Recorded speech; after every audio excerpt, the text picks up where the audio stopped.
ये भारत का पाकिस्तान पर अब तक का सबसे बड़ा हमला है। जो फैसला 1965, 1971, 1999 के करगिल युद्ध और 2008 के मुंबई हमलों के बाद भी नहीं लिया गया, वो भारत ने इस बार ले लिया।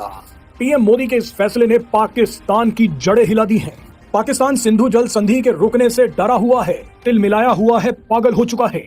ऐसे में पाकिस्तान का बचाव करने के लिए चीन के कई एक्सपर्ट्स भारत को ब्रह्मपुत्र नदी का पानी रोकने की धमकी दे रहे हैं।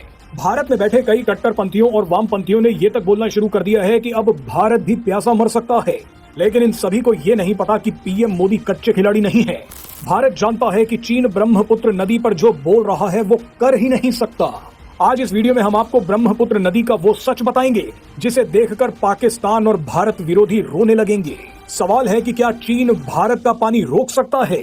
क्या चीन ब्रह्मपुत्र नदी को डाइवर्ट कर सकता है? इसका जवाब असम के मुख्यमंत्री हिमंत बिस्वा शर्मा ने दे दिया है। हिमंत बिस्वा शर्मा का जवाब इसलिए भी महत्वपूर्ण है क्योंकि ब्रह्मपुत्र नदी का सबसे बड़ा असर असम पे ही पड़ता है। हिमंत बिस्वा शर्मा ने चीन की इस झूठी कल्पना को डर से नहीं बल्कि तथ्यों से तोड़ दिया। तथ्यों की बात करें तो ब्रह्मपुत्र नदी ऐसी नदी है जो भारत में बढ़ती है, घटती नहीं है। चीन ब्रह्मपुत्र नदी के कुल जल प्रवाह में केवल 30 से 35% योगदान देता है और वो भी ज्यादातर ग्लेशियर्स के पिघलने तक सीमित है। ब्रह्मपुत्र का 65 से 70% जल भारत के भीतर से ही उत्पन्न होता है। आपको बता दें कि ब्रह्मपुत्र नदी भारत में प्रवेश करने के बाद सशक्त होती है, उसमें तभी पानी भरता है। ब्रह्मपुत्र एक भारतीय और वर्षा पोषित नदी प्रणाली है। ये नदी किसी एक स्रोत पर निर्भर नहीं है। ऐसे में ब्रह्मपुत्र नदी भले ही चीन के कब्जे वाले तिब्बत से शुरू होती है, लेकिन उसे असली ताकत भारत में प्रवेश करने के बाद ही मिलती है। अरुणाचल प्रदेश, असम, नागालैंड और मेघालय में मूसलाधार मानसून वर्षा के कारण ही ब्रह्मपुत्र नदी में पानी बढ़ता है।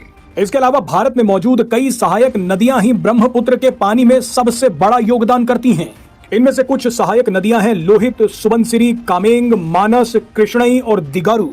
भारत की इन्हीं सहायक नदियों की वजह से ब्रह्मपुत्र में पानी भरता है। मानसून के समय तो ये सहायक नदियां ब्रह्मपुत्र को पानी से इतना भर देती हैं कि असम में बाढ़ आ जाती है। ऐसे में अगर चीन कभी ब्रह्मपुत्र के जल को रोक भी दे तो वो एक तरीके से भारत के लिए मददगार भी हो सकता है।